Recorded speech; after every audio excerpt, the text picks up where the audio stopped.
السلام علیکم کلاس، امید ہے آپ خیریت سے ہوں گے۔ ہم نے جو ٹاپک سٹارٹ کیا تھا زر کی اقسام، تو زر کی کافی اقسام ہے۔ سب سے پہلا دھاتی زر تھا جو قیمتی دھاتوں سے بنے سکوں پر مشتمل ہوتا تھا، اور اس کی دو اقسام تھی، معیاری زر اور علامتی زر۔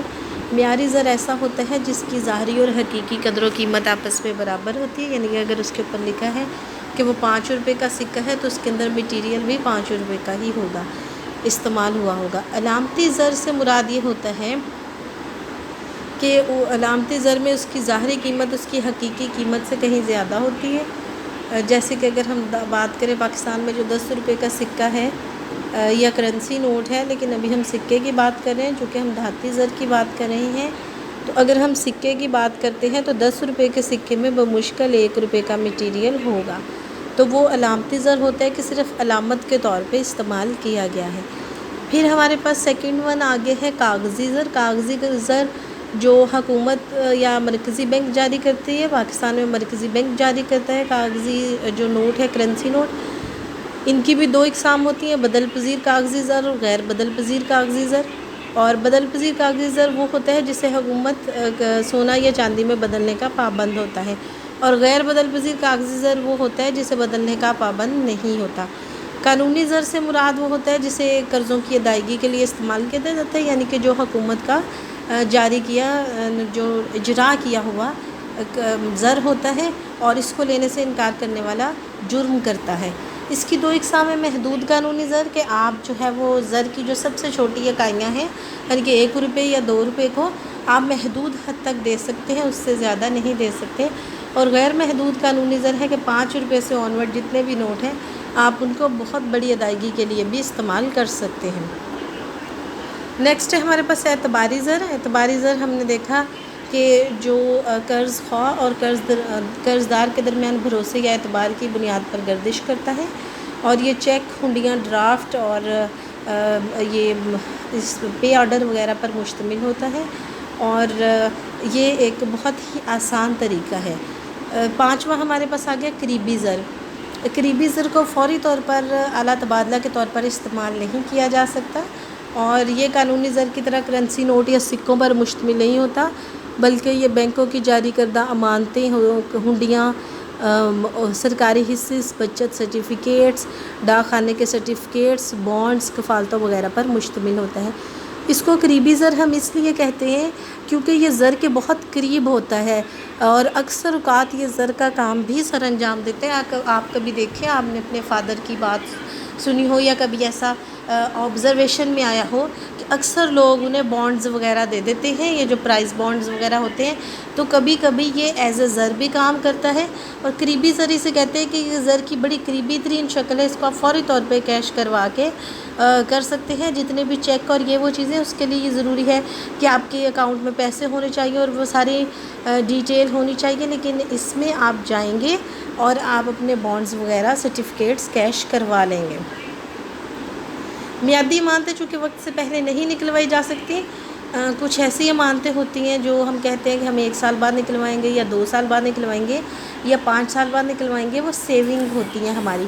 تو وہ جو سیونگز ہوتی ہیں ان کو ہم پہلے نہیں نکلوا سکتے، ظاہری بات ہے، ہم نے ٹائم پیریڈ دیا ہوتا ہے تو بینک نے اس حساب سے اس پہ قرضے جاری کیے ہوتے ہیں، تو لہٰذا اگر دینی ہو، پہلے لینی ہو تو امانت دار نوٹس دے، یعنی کہ بینک کو بتائے کہ مجھے ضرورت ہے تو میں نے پہلے لینی ہے، تو بینک کچھ چارجز کاٹ کے اس کی امانت اس کو واپس کر سکتا ہے۔ 6th ون ہمارے پاس آ گیا حسابی زر۔ حسابی زر کو معیاری زر بھی کہتے ہیں۔ حسابی زر اشیاء و خدمات کی قدر و مالیت کو جانچنے میں مدد دیتا ہے، کیونکہ یہ زر کی وہ معیاری اکائی ہے جس کی بدولت اشیاء کی قیمتیں اور رقوم کی گنتی کی جاتی ہے۔ حسابی زر سے مراد وہ زر ہوتا ہے جو حساب کتاب میں استعمال ہوتا ہے۔ اس کی سمپلسٹ ڈیفینیشن اگر آپ کرنا چاہیں تو حسابی زر سے مراد زر کی اکائی ہوتی ہے، جیسے کہ پاکستان میں روپیہ ہے۔ اس کی بدولت تمام اشیاء و خدمات کی مالیت کا اندازہ لگایا جا سکتا ہے۔ مثلاً 500 روپے کی کتاب ہے، 100 روپے کی چینی ہے، 100 روپے کا دودھ ہے، اس طرح کی چیزیں۔ اور ہر ملک کی حسابی اکائی مختلف ہوتی ہے۔ پاکستان کی حسابی اکائی روپیہ ہے، انڈیا کی حسابی اکائی بھی روپیہ ہے، بنگلہ دیش کی حسابی اکائی ٹکا ہے، امریکہ کی حسابی اکائی ڈالر ہے، اور چائنا کی حسابی اکائی جو ہے وہ چائنیز ہے، اور برطانیہ کا پاؤنڈ ہے۔ تو تمام جو ہے وہ حسابی اکائیوں کے نام ڈفرینٹ ہوتے ہیں، لیکن ان کا کام وہی ہوتا ہے کہ وہ حساب کتاب کے لیے، چیزوں کی قدر و مالیت کو دیکھنے کے لیے، اس کا معیار مقرر کرنے کے لیے استعمال ہوتی ہیں۔ The last one is credit card. Credit card اشیاء و خدمات کی ادائیگیاں چکانے کی جدید شکل ہے، اور اس سہولت کے باعث کریڈٹ کارڈ کا مالک بینکوں کی مخصوص کردہ جگہوں سے زر نقد بغیر رقم کی ادائیگی مقررہ حد کے اندر کر سکتا ہے۔ یعنی کہ کریڈٹ کارڈ ہیں، آپ نے اپنے اکاؤنٹ میں جتنے پیسے رکھوائے ہیں اس حساب سے آپ کو کریڈٹ کارڈ ایشو کر دیے جاتے ہیں، اور اس کے بدلے میں آپ جا کے جو ہے شاپنگ مالز اور اس طرح وہاں بھی سہولت موجود ہے کہ آپ جائیں، اپنی رقم نہ لے کے جائیں، پے کرنے کے لیے آپ کریڈٹ کارڈ لیں، انہیں دیں تو وہ سوائپ کر کے تو پوری ڈیٹیل آ جائے گی، اور پھر وہ آپ کے جو پیسے ہیں اس میں سے ڈیڈکٹ کر لیں گے۔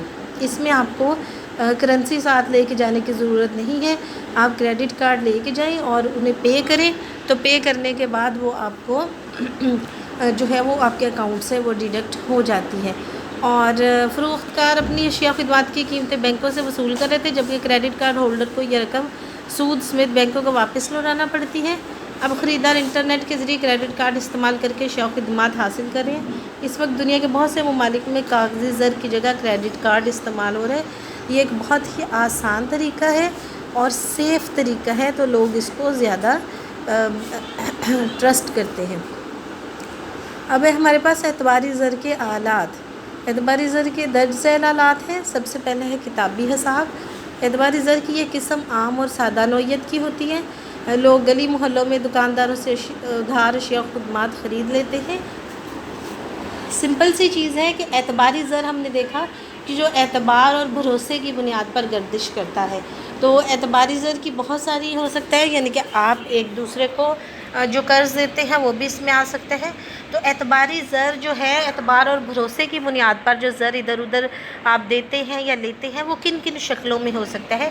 تو سب سے پہلا جو سمپلسٹ ہے وہ جو ہمارے ہاں بہت کامن ہے، دکانداروں کے پاس لوگوں نے کھاتے بنوائے ہوئے ہوتے ہیں کہ ہمیں جو ہے وہ چیزیں دے دیں، ہم ویکلی یا منتھلی آپ کو پے کر دیں گے۔ تو وہ وہی بتایا گیا ہے کہ جب ادھار لینے والے شخص کچھ دنوں کے بعد ادھار کی رقم دکاندار کو واپس کرتا ہے تو دکاندار اپنے رجسٹر کاپی یا کھاتے سے ادھار کی رقم کاٹ دیتا ہے، لہٰذا ادھار دی جانے والی رقم کا اندراج اور اخراج کتابی حساب کہلاتا ہے، یعنی کہ جو حساب کتاب جو ہے وہ کتاب سے کرتے ہیں۔ پھر ہے تحریری وعدہ۔ اعتباری زر کی اس قسم کے تحت قرض خواہ اور مقروض کے درمیان ادھار اشیاء و خدمات کے لین دین کے معاملے میں مقروض کی طرف سے اسٹامپ پیپر یا سادہ کاغذ پر تحریر لکھی جاتی ہے کہ قرض دار طے شدہ معاہدے کے تحت مقررہ وقت میں ادھار کی رقم واپس کر دے گا۔ سادہ کاغذ پر لکھی اس تحریر پر رسیدی ٹکٹ بھی ثبت کر دی جاتی ہے تاکہ ضرورت پڑنے پر قرض خواہ مقروض کے خلاف رقم کی عدم ادائیگی کی صورت میں قانونی چارہ جوئی کر سکے۔ اس طرح قرض خواہ اور مقروض کے درمیان ادھار لین دین کا وعدہ دونوں فریقین کے لیے قابل قبول ہوتا ہے، اور یہ بہت ضروری ہے۔ بلکہ اگر آپ اس کو اسلامک پوائنٹ آف ویو سے دیکھیں تو سورہ بقرہ کی آخری 5-6 آیات میں یہ بتایا ہوا ہے کہ جو ہے وہ قرض لینے کا یا کسی بھی طرح سے، تو اس میں یہاں تک کہا گیا ہے کہ جب آپ کوئی دوسرے سے چیز لیتا ہے ادھار تو اس کی لکھت پڑھت کر لیا کریں اور اس پہ 2 گواہ لے آیا کریں تاکہ کل کنا کو یہ مشکل نہ ہو۔ اور اگر آج ہم دیکھیں تو بہت سارے ایسے کیسز ہمارے سامنے آتے ہیں جو کہ بہن بھائی بنے ہوئے ہیں، بھائی بھائی بنے ہوئے ہیں، بہت اچھا ریلیشن شپ جا رہا ہے، سارا کچھ ٹھیک ہے، قرض لیا، لیکن بعد میں یہاں تک نوبت آ گئی کہ کیس میں جو ہے وہ عدالت میں جا کے تو کیسز کرنے پڑ جاتے ہیں۔ اور اگر آپ دیکھیں تو بہت سارے کیسز اسی وجہ سے بغیر کسی نتیجہ کے ختم ہو جاتے ہیں کیونکہ ان کے پاس جس نے قرض دیا ہوتا ہے کوئی پروف نہیں ہوتا۔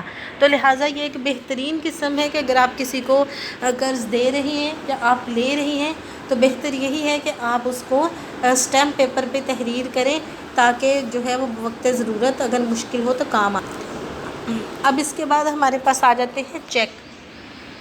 چیک بینکوں میں امانتیں جمع کروانے والے افراد کے حکم نامے ہوتے ہیں جو وہ اپنے بینکوں کے نام لکھتے ہیں، اور وہ چیک پیش کرنے والوں کو اس پر درج رقم اس کی جمع شدہ امانت سے ادا کرنے۔ سمپل سی بات ہے، چیک ہوتا ہے، وہ حکم نامہ ہوتا ہے بینک کے نام کی، میرے پاس جو آپ کے پاس میری امانت پڑی ہے اس میں سے اتنے پیسے جو ہیں وہ آپ ہمیں ادا کر دیں۔ چیک کی ادائیگی کے لیے ضروری ہے کہ چیک جاری کرنے والے کے اکاؤنٹ میں چیک پر لکھی گئی یا اس سے زائد رقم موجود ہو، ورنہ بینک چیک کے عوض رقم کی ادائیگی کا ذمہ دار نہیں ہو۔ اور چیک پر رقم کا صحیح اندراج، تاریخ، اکاؤنٹ نمبر اور چیک جاری کرنے والے کے دستخط موجود ہونے چاہیے۔ اگر کوئی بھی ایک غلطی ہوگی یا چیز نہیں ڈیٹیل دی گئی ہوگی تو پھر چیک کی ادائیگی مشکلات کا باعث بنتی ہے۔ آگے اس کی چیک کی جو اقسام ہے وہ ہم انشاءاللہ نیکسٹ لیکچر میں پڑھیں گے۔ تو یہ بہت اچھی چیزیں ہیں اور یہ انفارمیشن آپ کو ہونی چاہیے۔ نارملی بس چیک ہے تو چیک ہے، لیکن یہ انفارمیشن ساری آپ کو پتہ ہونی چاہیے کہ چیک کی کتنی اقسام ہیں اور ان میں کیا ڈیفرنس ہوتا ہے۔